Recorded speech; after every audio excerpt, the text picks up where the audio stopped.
Welcome, in front of me HTC U12 Plus, and now I can show you how to clean USB charging port on this device using household items.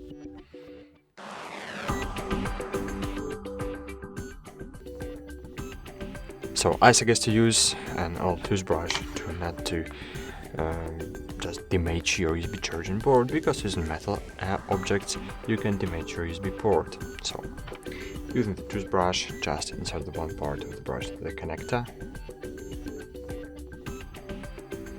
and just brush the dirt out.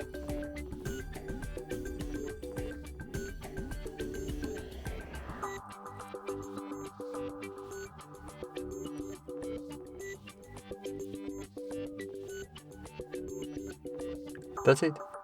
Thanks for watching, like this video and bye. See you!